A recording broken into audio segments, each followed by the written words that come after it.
Haleluya.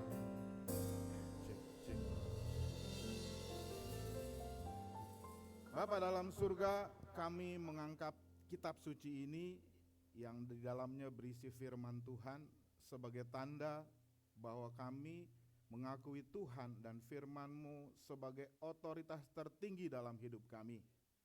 Tanpa firman-Mu, maka hidup kami sesat dan kami boleh menjalani hidup kami tanpa tujuan. Dan saat ini kami rindu bahwa Engkau berbicara kepada kami, mengajar kami, menguatkan kami, tetapi juga menegur kami. Roh Kudus, berkaryalah Engkau di ruangan ini, terutama di dalam ruang setiap pribadi yang ada di tempat ini. Pimpin juga hamba yang penuh dengan kelemahan, tidak ada apa-apanya dan penuh dosa ini, untuk dapat Kau pakai untuk menyampaikan kebenaran-Mu. Di dalam nama Tuhan Yesus kami berdoa. Haleluya. Amin. Silakan duduk. Shalom. Selamat hari Minggu Bapak Ibu Saudara sekalian. Saudaraku, hari ini kita akan merenungkan tentang sikap yang positif. Be a positive person. Satu hari ada seorang istri yang pergi ke mall lalu membelikan dua buah dasi untuk suaminya. Lalu dia pulang, ketika suaminya pulang kerja, lalu dia katakan, "Papa, aku memberikan hadiah buatmu, 2 buah dasi." Lalu suaminya itu sukacita, "Terima kasih Mama." Lalu dia membuka dasi kantornya, lalu dia pergi ke kamar, dia pakai 1 dasinya. Lalu dia keluar kamar itu, "Mah, gimana dasi ini?" Lalu istrinya bilang, "Kamu kenapa, Pak?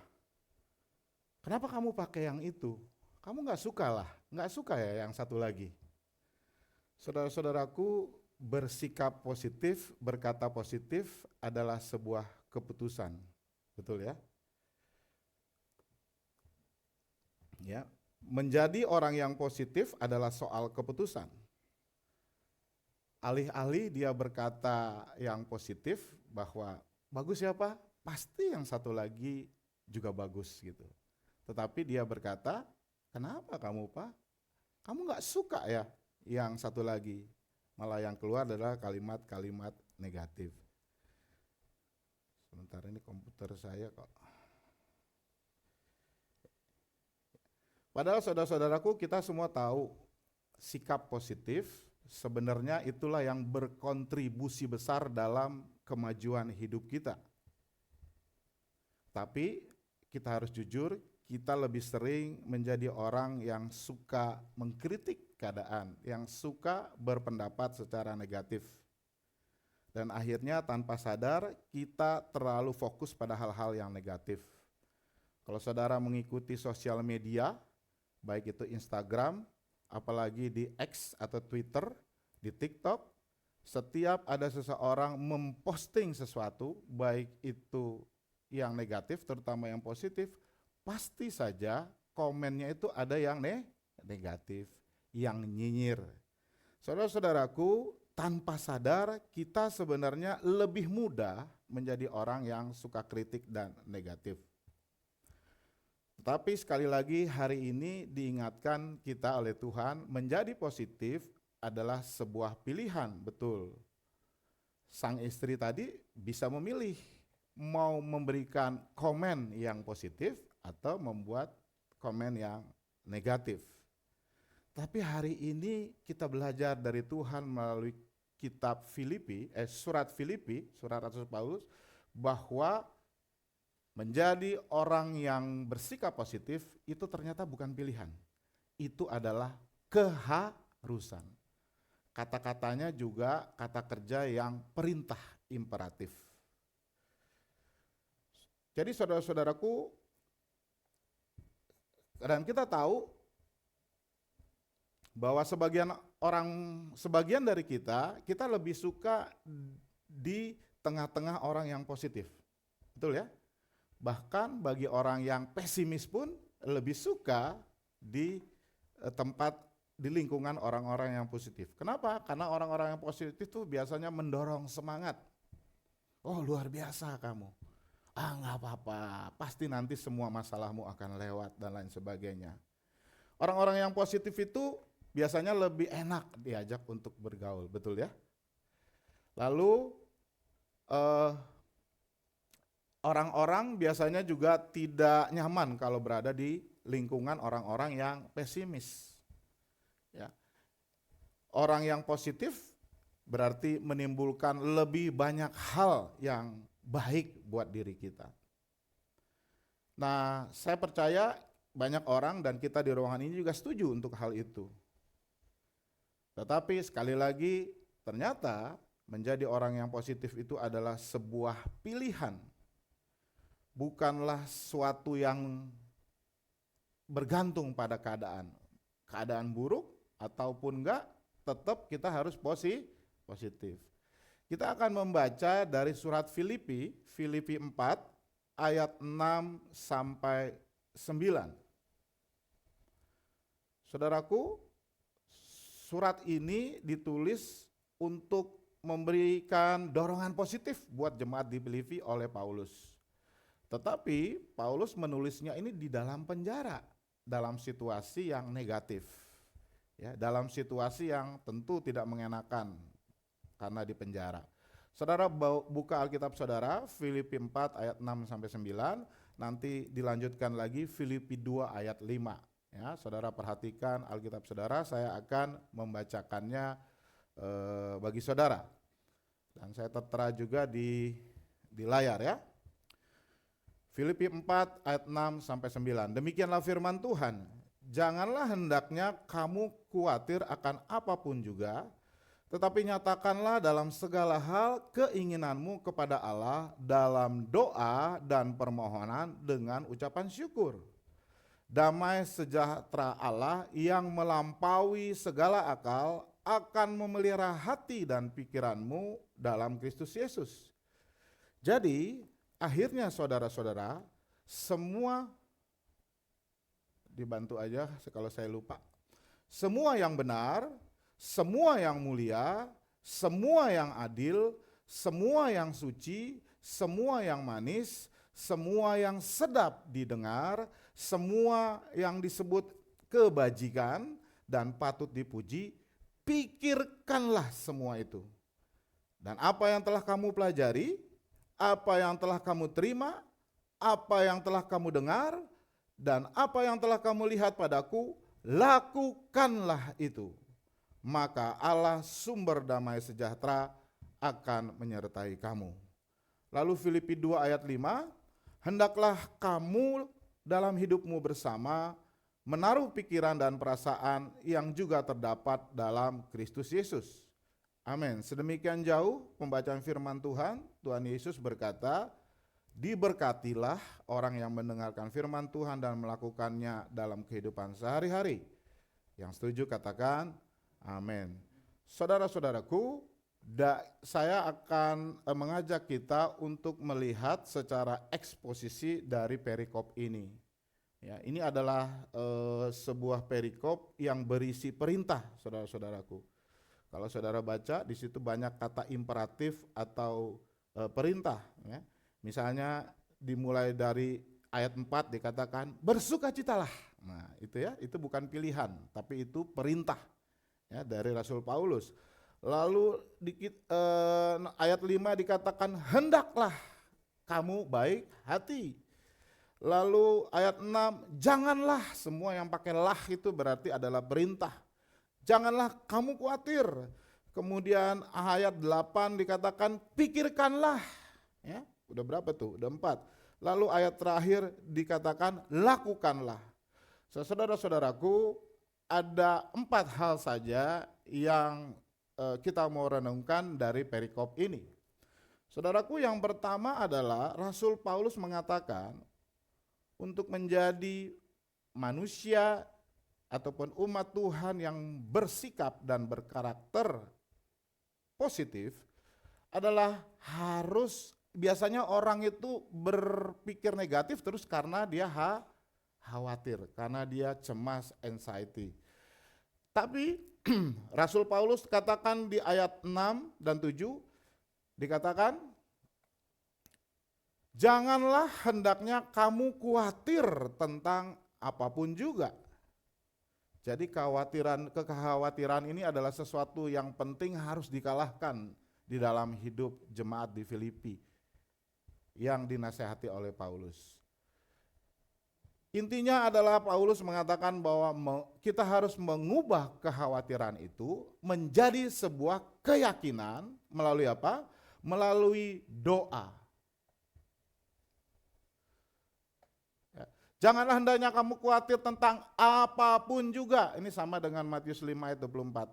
Ya, yang Tuhan Yesus bilang, jangan khawatir akan apapun.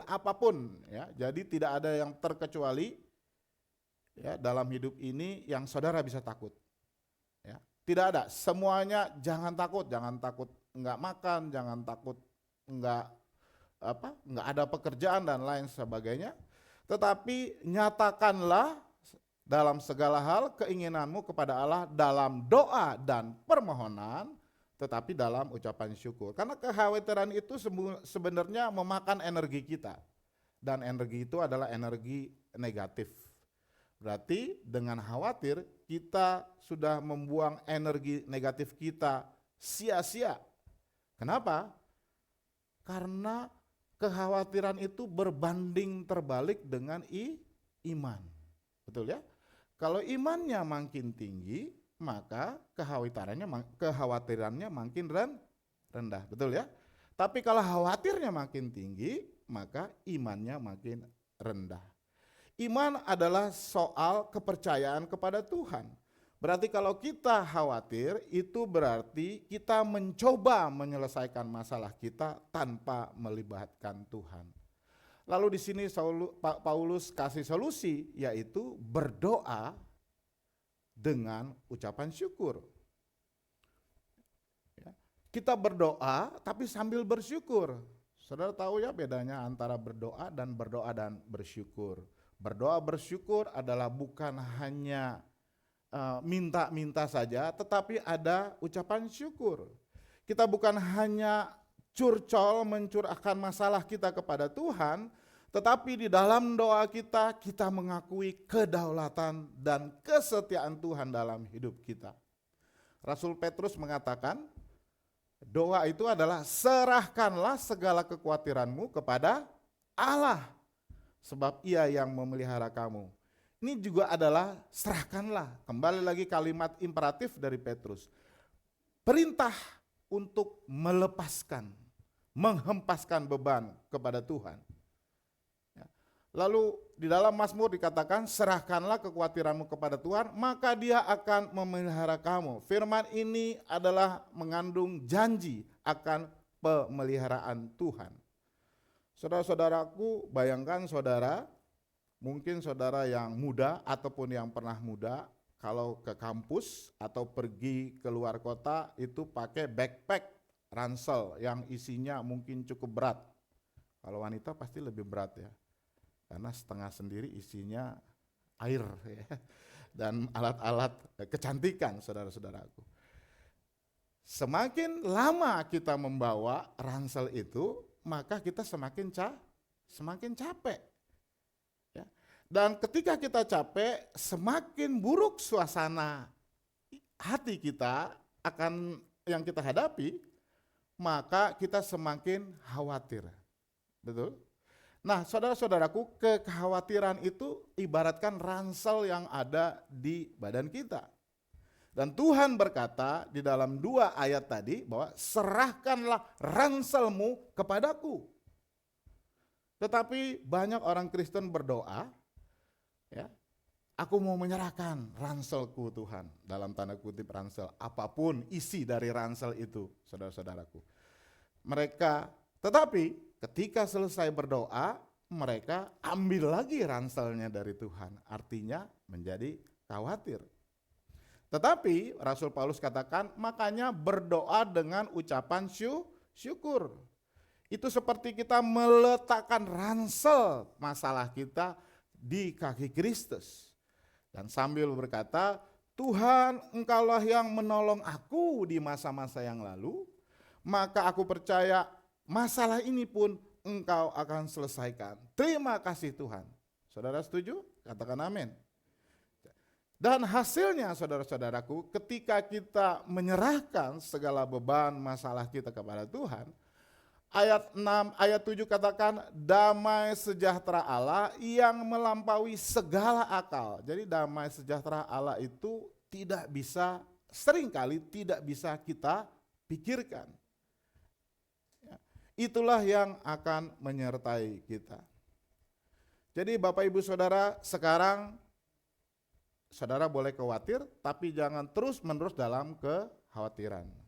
Jadikanlah kekhawatiran itu sebagai pemicu saudara untuk berdoa. Kapanpun Bapak Ibu Saudara, adik-adikku mulai cemas tentang relasi, tentang keuangan, pekerjaan, keluarga, dan lain sebagainya, Paulus katakan berhenti sekarang.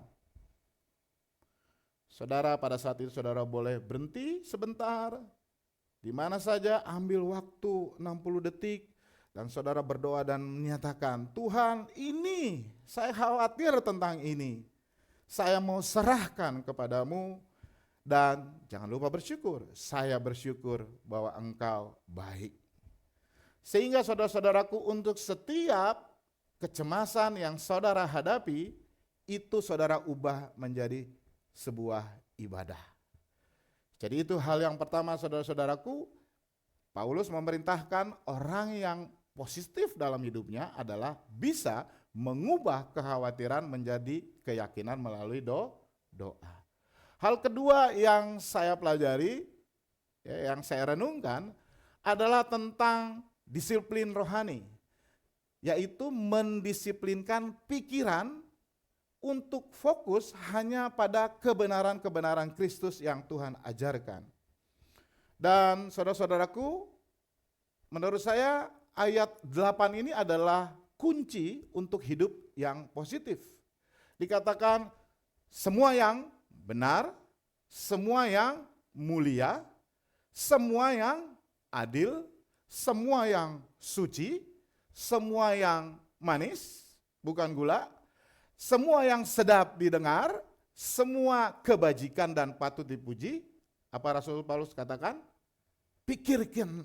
Pikirkanlah semua itu. Saudaraku, pikiran ini adalah sebuah medan pertempuran, betul? Pertempuran antara yang negatif dan yang positif. Jadi saudara-saudaraku, positif itu bukan soal berharap sesuatu semoga baik, ya, pasif gitu.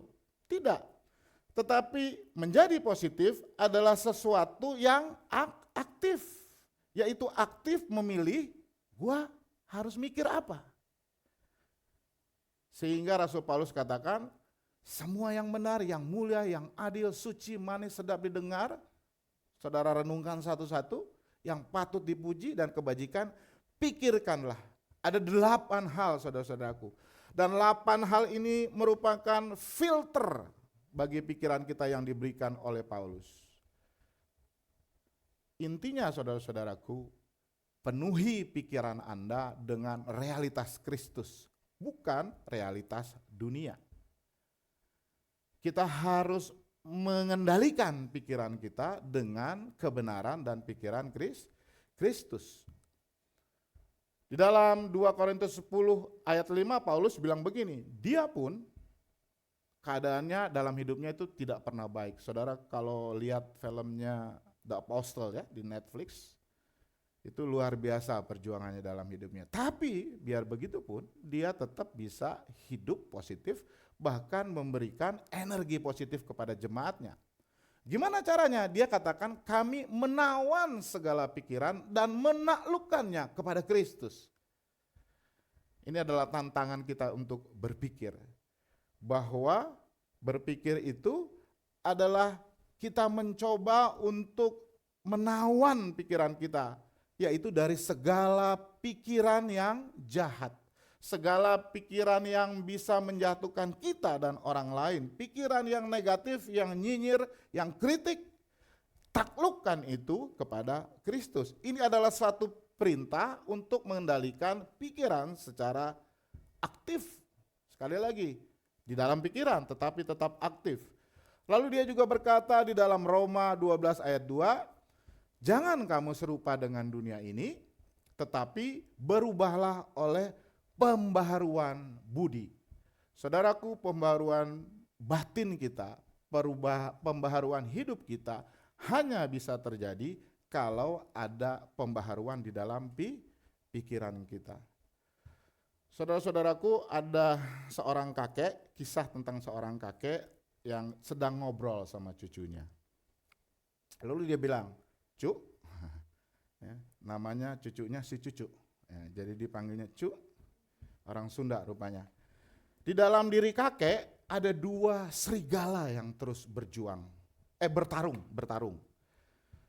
Yang satu adalah serigala negatif, serigala kebencian, serigala ketakutan dan keputusasaan.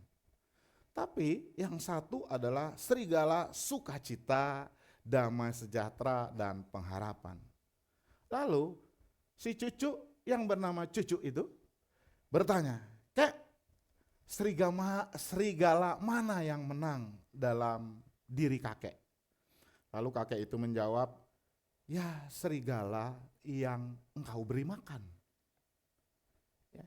Jadi ketika kita terus-menerus memberi makan pikiran kita dengan berita-berita gosip, kegagalan, hal-hal negatif orang lain, masa lalu yang gagal, maka itulah yang akan tumbuh. Sebaliknya, ketika kita memberikan pikiran kita ya, dengan firman Tuhan, dengan kebenaran yang mulia, yang adil, yang manis, yang suci, dan seterusnya, maka pikiran positif itulah yang menang. Yang setuju boleh katakan amin. Ya. Jadi kita harus memberi makan serigala dalam diri kita, pikiran kita dengan firman Tuhan. Yang tadi ada 8 filter dari Paulus untuk pikiran kita. So, saudara-saudaraku, buatlah kebiasaan menawan pikiran, istilahnya Paulus dalam Roma 12. Pikiran tuh jangan dibiarkan bebas. Ketika pikiran kita mau berbuat sesuatu yang negatif, yang berdosa, tawan dia. Ketika kita berpikiran untuk mencelakakan, ngomongin negatif yang orang yang negatif-negatif, maka tawan pikiran itu.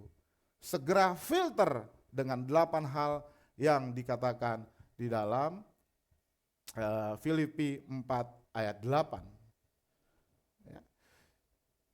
Jika pikiran saudara berkata, kamu gagal, ya, lawan dengan kata, enggak, saya tidak akan gagal terus karena Tuhan bekerja di dalam segala sesuatu untuk mendatangkan kebaikan dalam hidup saya. Roma 8 ayat 28.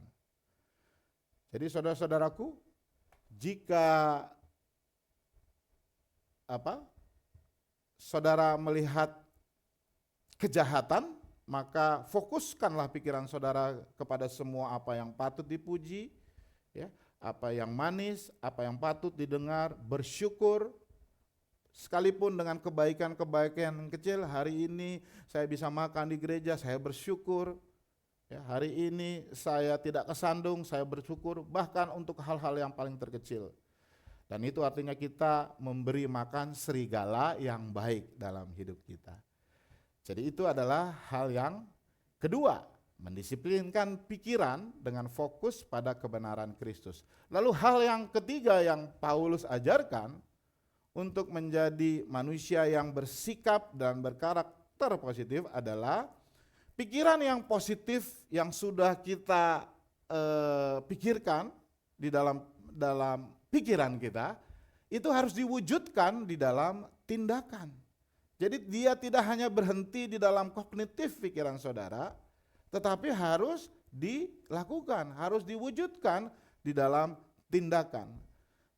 Dikatakan, apa yang telah kamu pelajari, apa yang telah kamu terima, apa yang telah kamu dengar, apa yang telah kamu dengar setiap hari melalui renungan harian, apa yang saudara baca melalui yang diposting di grup, apa yang saudara dengar pada saat saudara duduk di gereja, dikatakan apa?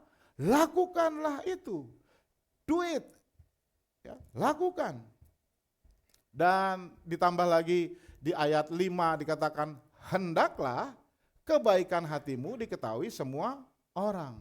Saudara, kebaikan hatimu tidak akan diketahui semua orang kalau saudara tidak melakukannya. Kalau saudara tidak mewujudkannya, berarti bersikap positif atau kepositifan itu adalah sebuah tindakan, sebuah kesaksian. Kebaikan hati adalah bukti nyata bahwa kita memiliki damai sejahtera Allah. Di dalam Amsal dikatakan, hati yang gembira adalah obat yang manjur. Kemudian, tetapi semangat yang patah mengeringkan tulang. Saudara-saudaraku, ayat ini berbicara tentang dampak positif dari sukacita di dalam diri kita dan juga pengaruhnya kepada orang lain. Tadi di dalam bacaan bertanggapan kita, kalau nggak salah di ayat Amsal 16 ayat 24 dikatakan, perkataan yang menyenangkan adalah seperti sarang madu. Amsal 16 ayat 24 ya. Manis bagi hati dan obat bagi tulang-tulang. Ya. Jadi sikap positif itu mempunyai dampak sukacita terhadap diri kita dan juga terhadap orang lain. Rasul Paulus melanjutkan di dalam Roma 12 ayat 21, janganlah kamu kalah terhadap kejahatan. Kalau tadi di tingkat pikiran, sekarang di dalam tindakan. Dia bilang, kalahkanlah kejahatan itu dengan kebaikan. Jadi kepositifan itu adalah sebuah tindakan. Tindakan. Termasuk tindakan untuk melawan kejahatan. Saudaraku, ada seorang pekerja, ya, pekerja buruh suatu hari dihadapkan pada hal-hal yang buruk. Ya, ban motornya kempes, ya, waktu dia pulang kerja, lalu dia kerja harus lembur, padahal gajinya belum dibayar. Ketika ia sampai rumah atau di sepanjang jalan sampai dia sampai rumah itu dia marah-marah, bahkan dia ngomel pada diri sendiri. Tetapi ketika dia sampai halaman rumah, sebelum dia masuk, di depan rumahnya itu ada pohon besar. Lalu dia keluar dari motornya, lalu dia menyentuh pohon besar itu. Lalu dia diam sejenak. Ya. Sekitar 1 menit dia pegang pohon itu, lalu dia kemudian masuk. Ketika dia masuk dengan senyum, memeluk istri dan anak-anaknya. Ada apa dengan pohon itu? Apakah pohon itu mengandung suatu energi yang positif? Enggak, saudara-saudaraku. Ketika temannya bertanya, kenapa kamu punya kebiasaan seperti itu? Dia bilang, bagi saya itu pohon yang besar itu adalah pohon masalah. Pohon masalah saya. Saya tahu dalam hidup saya masalah pasti datang.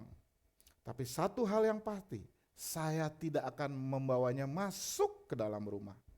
Saya tinggalkan semua hal-hal yang negatif di luar, dan saya mengambil kembali sukacita dan damai sejahtera saya sebelum saya masuk ke rumah bertemu dengan suami dan istri. Jadi bukan pohonnya, tapi sikap hatinya. Ya, pohon ini adalah sarana ketika dia banyak masalah, banyak energi negatif dalam dirinya, dia pegang pohon itu, seolah-olah semua itu akan dia tinggalkan di dalam pohonnya, kemudian dia masuk. Dan saudara-saudaraku, ini bisa menjadi satu gambaran yang Paulus maksud. Lakukanlah apa yang saudara yakini benar. Jangan biarkan hal-hal yang negatif meracuni diri saudara dan juga lingkungan keluarga saudara. tunjukkan kepositifan saudara. Di dalam ayat 4 di perikop kita dikatakan, bersukacitalah di dalam Tuhan, bersukacitalah selalu. Ini kembali lagi adalah satu perintah yang harus dilakukan. Sukacita bukan soal perasaan saya sukacita, tapi sukacita itu adalah sesuatu yang harus dilakukan. Bagaimana caranya? Sangat banyak sekali. Ketika saudara hanya mengucapkan terima kasih saja kepada orang yang memberi saudara jalan untuk lewat, maka itu adalah sudah sukacita. Ketika saudara memberi pujian kepada orang, pembujian yang membangun, maka itu adalah sebuah sukacita yang bisa saudara dapatkan, sekalipun hari-hari saudara pada saat itu adalah buruk. Jadi saudara-saudaraku, lakukanlah yang positif itu, pertama di tataran pikiran dulu, kognitif, tapi jangan berhenti sampai situ. Rasul Paulus katakan bahwa lakukanlah itu. Saudara-saudaraku, jadi ada 3 hal yang kita pelajari dari perikop ini. Yang pertama, kekhawatiran itu adalah sumber negatif. Sehingga Rasul Paulus katakan, ubah kekhawatiran itu menjadi keyakinan melalui doa dan ucapan syukur. Lalu kedua, kita harus mendisiplinkan, menawan pikiran kita dan fokus bukan kepada hal-hal yang negatif tapi kepada kebenaran Kristus. Lalu yang ketiga, pikiran yang positif itu lakukanlah, wujudkanlah melalui tindakan. Yang terakhir, Paulus berkata tentang sumber damai sejahtera Allah. Saudara-saudaraku, Bapak, Ibu, adik-adik yang saya kasih dalam Tuhan Yesus, menjadi pribadi yang positif bukanlah sebuah pilihan. Walaupun kita bisa memilih, tetapi firman Tuhan katakan hari ini dengan banyak kata kerja perintah atau imperatif. Sehingga menjadi positif adalah sebuah perintah, keharusan bagi kita orang percaya. Yang setuju katakan amin. Mari kita tinggalkan ransel kekhawatiran kita di kaki salib Kristus. Mari kita isi pikiran kita dengan kebenaran Kristus, dan mari kita wujudkan damai sejahtera melalui tindakan yang kita lakukan, melalui kebaikan hati kita.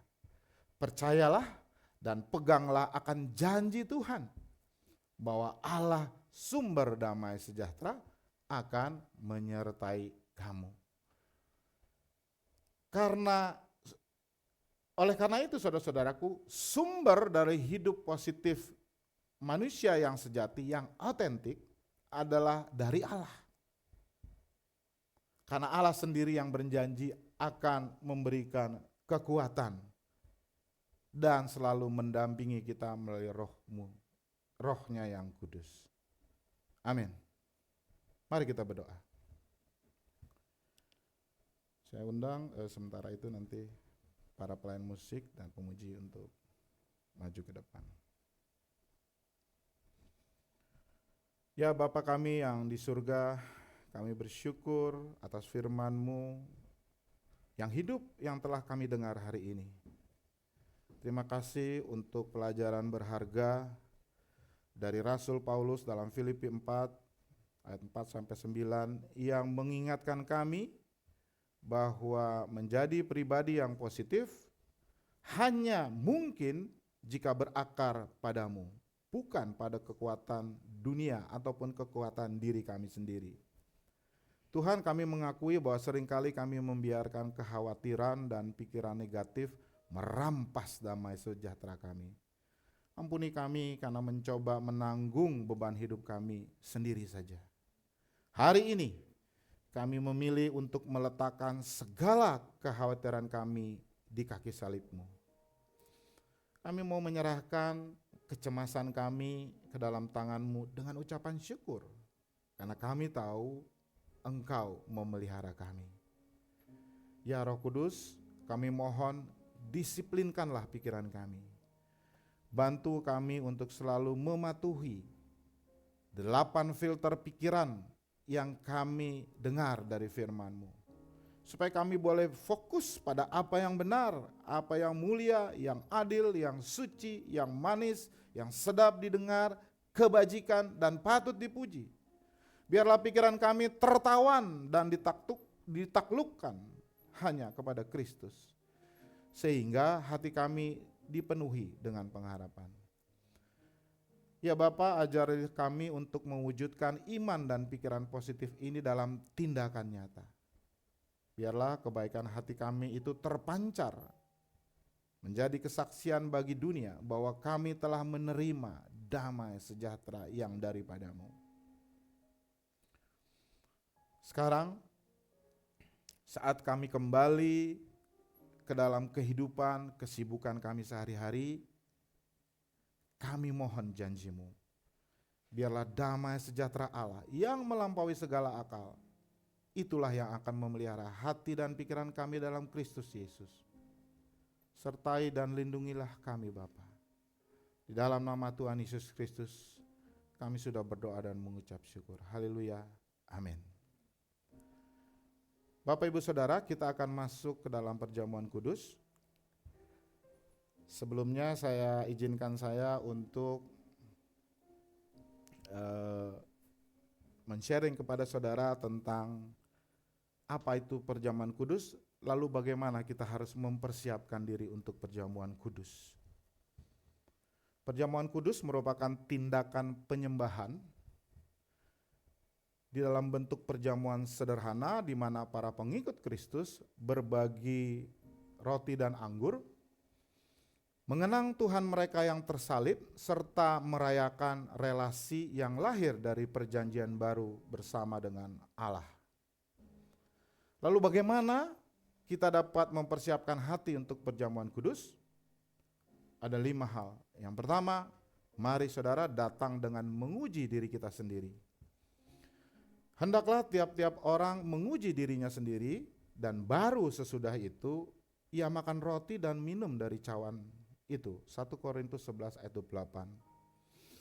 So, marilah kita dengan sesama dan peka menguji diri kita. Bukan dengan membandingkan diri dengan orang lain, melainkan dengan firman Tuhan. Menguji diri sendiri bukanlah hal yang mudah. Karena itu berarti kita harus mau berhadapan dengan setiap dosa dan kelalaian yang firman tunjukkan kepada kita, tentang kita, termasuk dalam firman hari ini. Yang kedua saudaraku, marilah datang dengan pengertian yang benar. Firman Tuhan katakan, aku berdoa dengan rohku, tetapi aku juga berdoa dengan akal budi dan pengertianku. Artinya, kita perlu mengerti dengan jelas apa yang dimaksud dengan perjamuan kudus. Ini dilakukan agar jemaat kembali mengingat perjamuan kudus bukan merupakan urusan sepele, tetapi salah satu sarana di mana Allah menyalurkan anugerahnya kepada kita dengan mengingat kematian Tuhan Yesus. Hal yang ketiga, Bapak Ibu Saudara, mari datang dengan kerinduan. Di malam Yesus mengadakan perjamuan kudus yang pertama, ia sendiri berkata, aku sangat rindu makan Paskah ini bersama-sama dengan kamu sebelum aku menderita. Sebab aku berkata kepadamu, aku tidak akan memakannya lagi sampai ia memperoleh kegenapannya dalam kerajaan Allah. Saudaraku, resapi kata-kata Tuhan tersebut. Yesus yang adalah pendiri dan pusat dari perjamuan kudus, dia sendiri merindukan datang untuk serta menikmati perjamuan itu dengan para pengikutnya. Kiranya kita merindukan Tuhan Allah sendiri hadir melalui roti dan anggur yang akan kita santap. Ketiga saudaraku, mari datang dengan pertobatan. Mereka akan memandang kepada Dia yang telah mereka tikam, dan akan meratapi Dia seperti orang meratapi anak tunggal, dan akan menangisi Dia dengan pedih seperti orang menangis si anak sulung. Zakaria 12 ayat 10. Kristus yang sudah diremukan bagi kita hanya dapat diterima oleh hati yang remuk bagi Dia. Tidak ada gunanya menguji diri sendiri serta mengakui dosa kita kalau tidak disertai dengan air mata pertobatan. Semakin kita meratapi dosa kita, semakin manis Kristus bagi kita. Yang ketiga, bagaimana kita dapat mempersiapkan hati untuk perjamuan kudus adalah mari datang dengan kasih.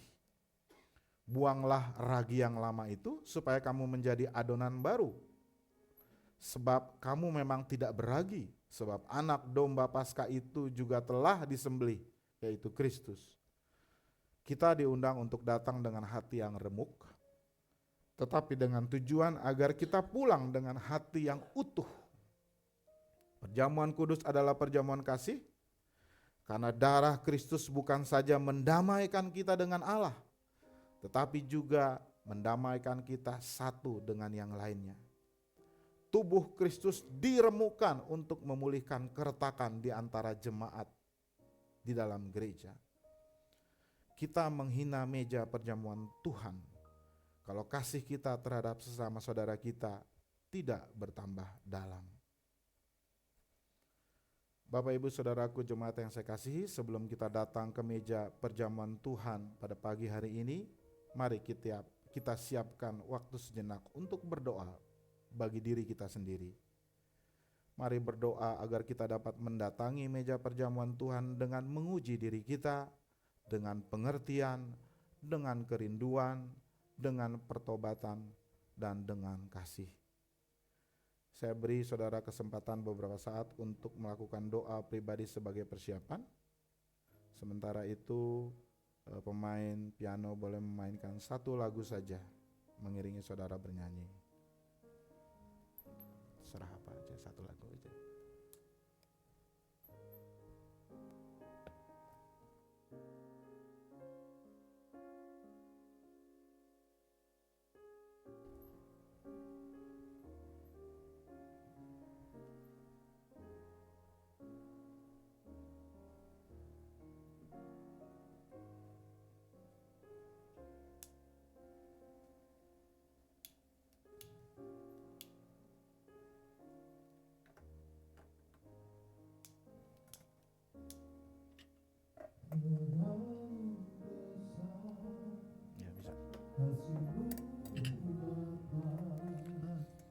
Pengorbanan yang kau berikan bagiku terlalu mahal. Darahmu Yesus tercurah untuk menebus hidupku.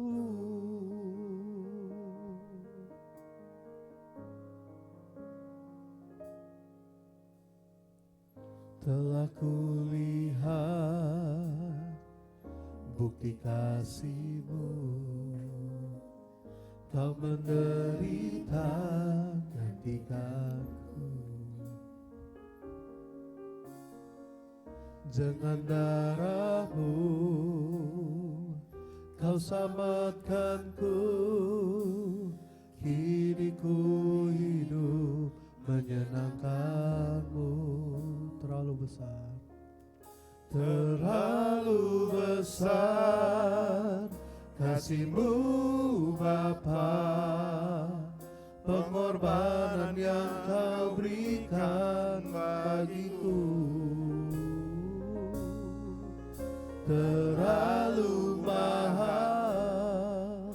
Darah-Mu Yesus tercurah untuk menebus hidupku. Terlalu besar kasih-Mu Bapa. Pengorbanan yang Kau berikan bagiku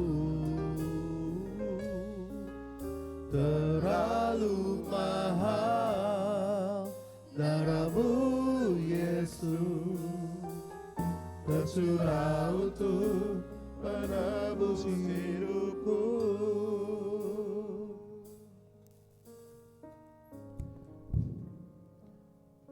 Apakah ada Bapak Ibu Saudara yang masih belum mendapatkan hosti dan anggur? Semuanya sudah mendapatkan. Saya undang kita semua untuk bangkit berdiri. Pada malam ia diserahkan, Yesus mengambil roti, mengucapkan berkat dan memecah-mecahkannya, lalu memberikan kepada murid-muridnya dan berkata, "Ambillah, inilah tubuhku. Ambillah, ambillah." Saudaraku, mari kita angkat roti yang firman Allah adalah yang oleh firman adalah tubuh Kristus. Tanda kita meninggikan tubuh Kristus. Namun sebelum kita memakannya, PDPMI akan berdoa. Mari kita berdoa. Tuhan, kami berbahagia pada hari ini. Kami boleh menikmati perjamuan kudus bersama Kristus. Saat ini di tangan kami ada roti yang kami imani adalah tubuh Kristus yang sudah menyelamatkan kami. Terima kasih Tuhan buat pengorbanan-Mu. Kami mengenang kebaikan Tuhan, keselamatan Tuhan atas hidup kami. Engkau memberikan kami kehidupan, keselamatan, sehingga kami bisa nanti memiliki surga yang Tuhan sudah sediakan bagi kami. Melalui penebusan dosa kami, Engkau sudah mengampuni kami. Dan biarlah melalui pengorbanan Kristus kami sadar bahwa kami tidak melakukan dosa lagi kepada Tuhan, supaya hidup kami dikuduskan dan kami memiliki kerajaan sorga nanti. Tuhan, Engkau memulihkan setiap kami, mengampuni kami atas segala kesalahan kami. Seharusnya Tuhanlah yang terus bekerja dalam hidup kami supaya kami boleh hidup sebagaimana Tuhan inginkan kami hidup. Amin. Tuhan, pakai kami Tuhan. Tuhan, kami berdoa jikalau ada di antara kami yang sakit dalam tubuh kami, melalui perjamuan kudus yang kami nikmati ini, mengalirlah darah Kristus dan tubuh-Mu menyatu dalam darah kami, dalam kehidupan kami, sehingga kami melihat dan memandang kemuliaan Tuhan nyata dalam hidup kami. Ajar kami Tuhan selalu bersyukur kepada Tuhan, dan bersyukur karena Tuhan baik, anugerah-Mu yang sudah menyelamatkan kami. Ya, Yesus. Terima kasih Tuhan, terima kasih Yesus, haleluya, amin. Saudara percaya ini adalah tubuh Kristus. Karena iman dan kepercayaanmu pada tubuh Kristus, makanlah dengan penuh ucapan syukur, makanlah sambil mengingat bahwa tubuh Kristus telah diserahkan bagi kita. Makanlah.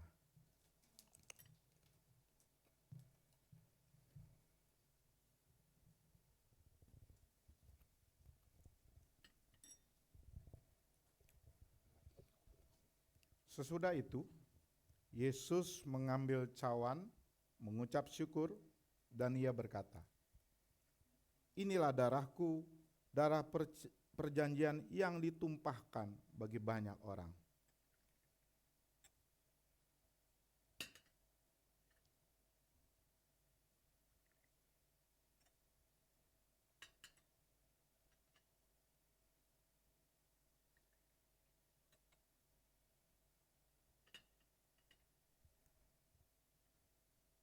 Ambillah."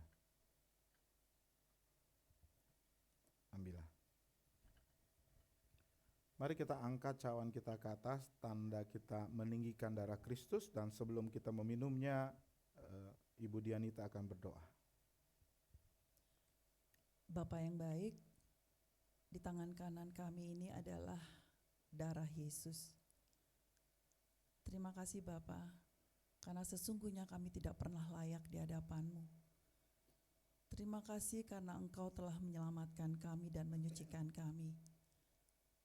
Bapa, biarlah kami boleh hidup di dalam hadirat-Mu Tuhan. Biarlah kami boleh menikmati hidup yang penuh dengan sukacita di dalam kemuliaan-Mu. Bapa, melalui perjamuan kudus ini, sekali lagi kami diingatkan Bapa, bahwa sebagai garam dan terang dunia, biarlah kami boleh menghidupi ini di dalam perjalanan iman kami, sampai nanti Tuhan memanggil kami. Terima kasih Bapa untuk segalanya Bapa. Terima kasih untuk perjamuan kudus ini. Di dalam nama Tuhan Yesus, kami berdoa dan mengucap syukur. Amin. Saudaraku, saudara percaya ini adalah darah Kristus. Karena iman dan kepercayaanmu pada Yesus Kristus dan kuasa darahnya, maka minumlah dengan penuh ucapan syukur, minumlah sambil mengingat darah Kristus telah dicurahkan untuk pengampunan dosa kita. Di luar darah Kristus tidak ada pengampunan dosa. Saudara percaya juga bahwa darah Kristus itu dapat menyembuhkan segala sakit penyakit saudara. Oleh karenanya dengan iman saudara boleh meletakkan tangan kiri saudara pada bagian tubuh saudara yang sakit atau di dada saudara kalau tidak terjangkau. Minumlah dengan penuh syukur.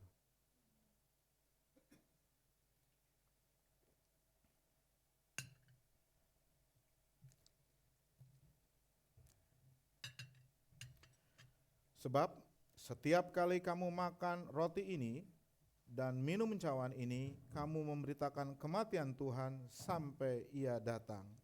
Amin. Kami memuji. Kami memuji kebesaran-Mu.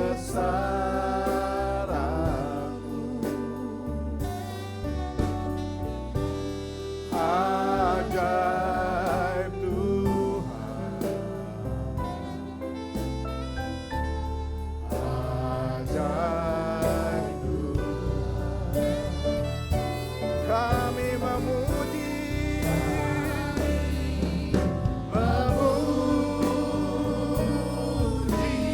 kebesaran-Mu.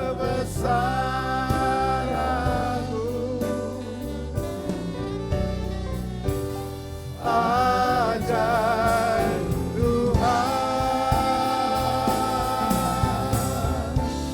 ajaib Tuhan, ajaib Tuhan, ajaib Tuhan, ajaib Tuhan. Beri sorak-sorai dan tepuk tangan hanya bagi Allah Bapa.